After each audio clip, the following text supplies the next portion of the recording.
Չես մտածել կամահից հետո կյանք, այն էլ ինչպիսի պայծառ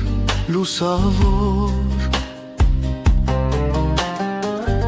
այնտեղ չի լինի սուկ ու տարապանք,